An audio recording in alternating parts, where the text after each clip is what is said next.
Hey guys, thanks for joining me today on the Dad Code Podcast. Real dads, real talk, no BS. Going to do a little dad rant for you here on role models today. But before we do that, let's go ahead and hit that like and subscribe button down below.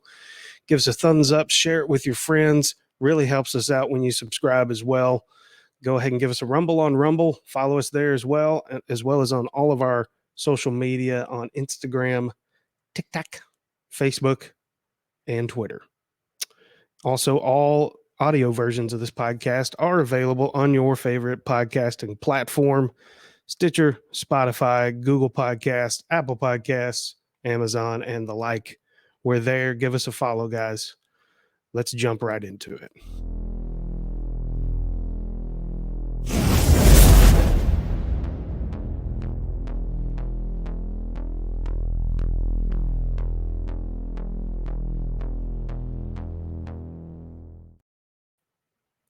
Role models.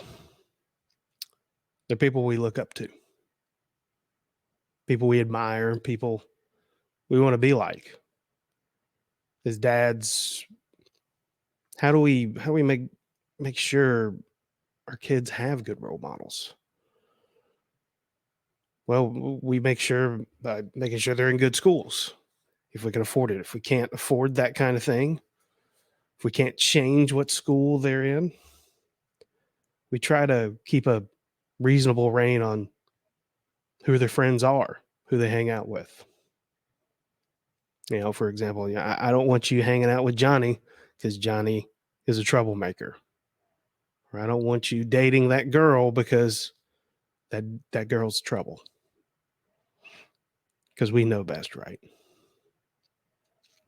Professional athletes, they often get lumped into the role model category. But all too often, they end up letting us down. On our sports podcast, DDS Sports Talk, which everybody should go check out on YouTube, Instagram, and all that, we recently talked about the horrible image problem that the NFL has because of their stars getting into legal trouble.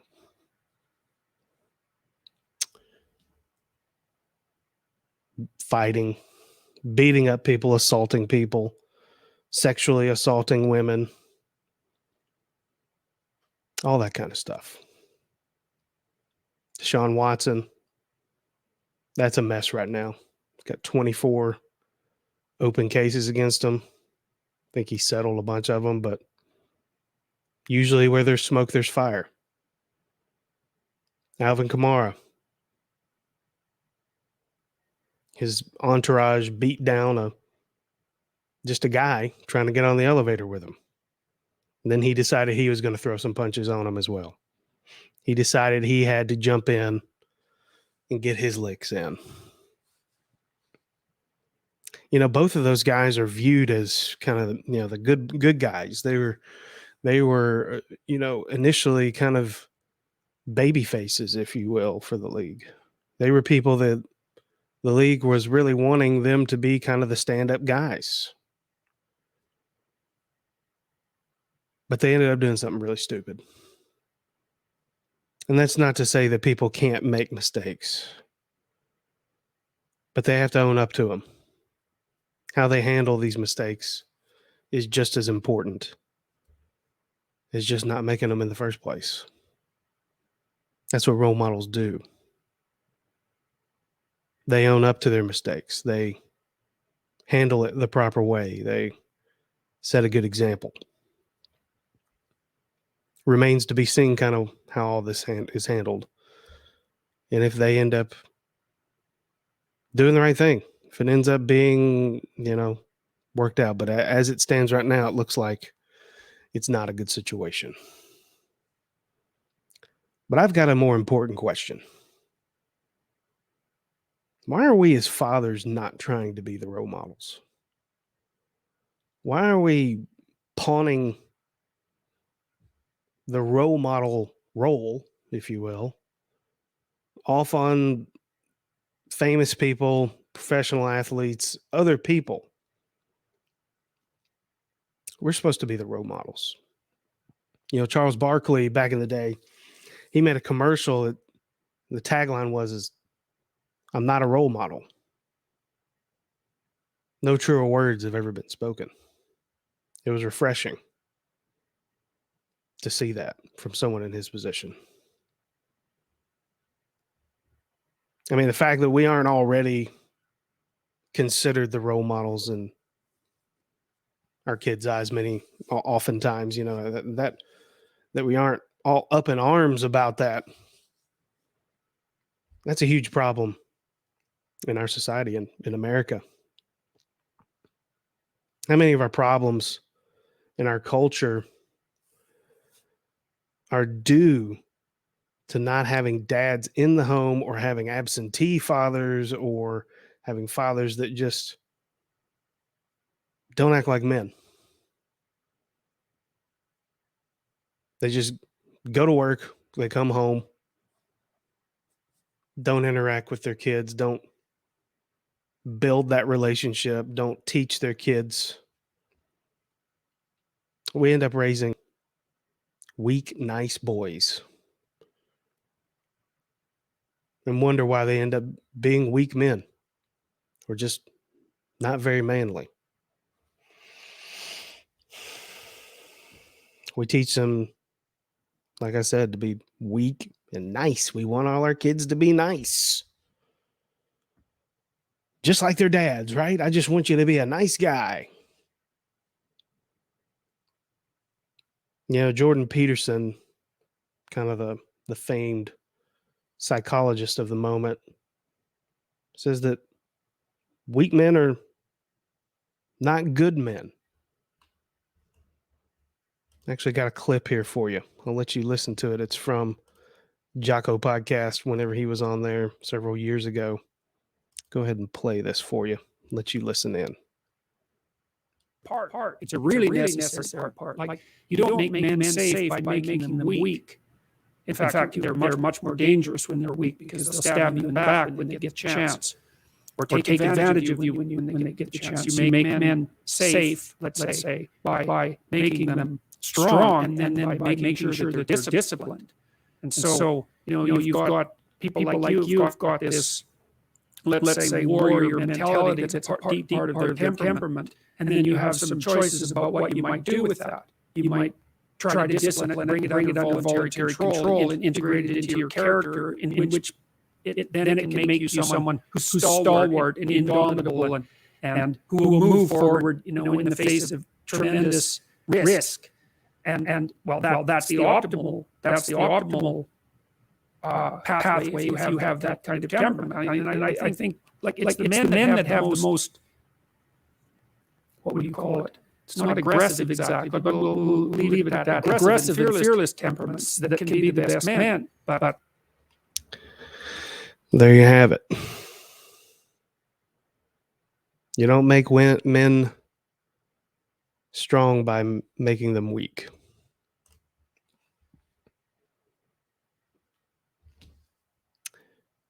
You don't want your kids thinking that you're just a nice guy.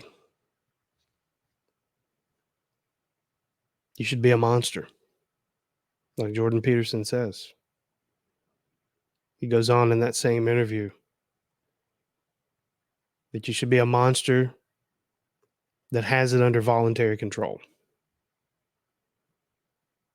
I think every now and then the lion cubs, if you will, if we're using that analogy,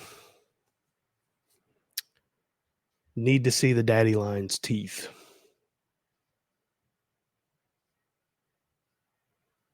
You want to know why your kids don't listen? Why they grow up thinking if they just throw a fit, they'll get their way? Why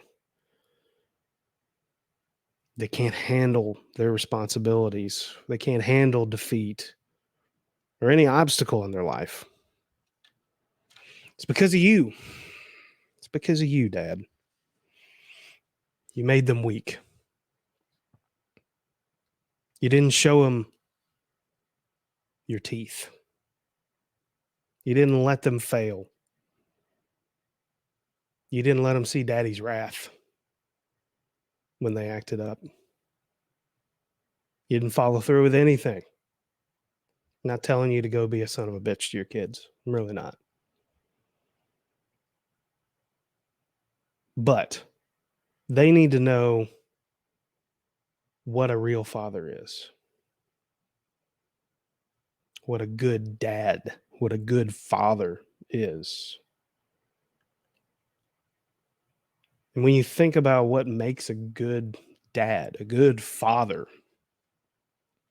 part of what you should think of is teaching your kids, whether directly or indirectly, about how to be a good dad through your example that you set. How to be a good dad, how to be a good father.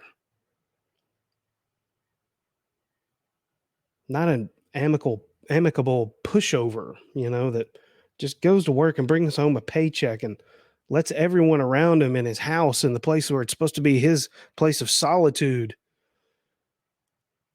walk all over him. A nice guy. That's what nice guys do, right? They're agreeable. They never disagree. Well, think of it this way. Whenever you're gone, and we'll all be gone one day, whenever you're gone, you want to be remembered by your kids. Do you want to be remembered as a nice guy? A meek, nice man who was agreeable, who said yes to everything, let people walk all over him? Or do you want to be known as a good father? You want to be known as the guy who taught through example and led the family? Do you want to be the guy who is miserable every single day of his life, lets people walk all over him? Is that what we want our kids to think about us whenever we grow up, or whenever they grow up and we're gone? We want to be the people, we want to be the heroes, right? And being a hero doesn't always mean that you have to say yes every time. As a father, we have to learn to say no. We have to learn that we have to show them our teeth every now and then. It's a healthy part of being a father. So again, thinking back, whenever you're gone, do you want your kids to think of you as a nice guy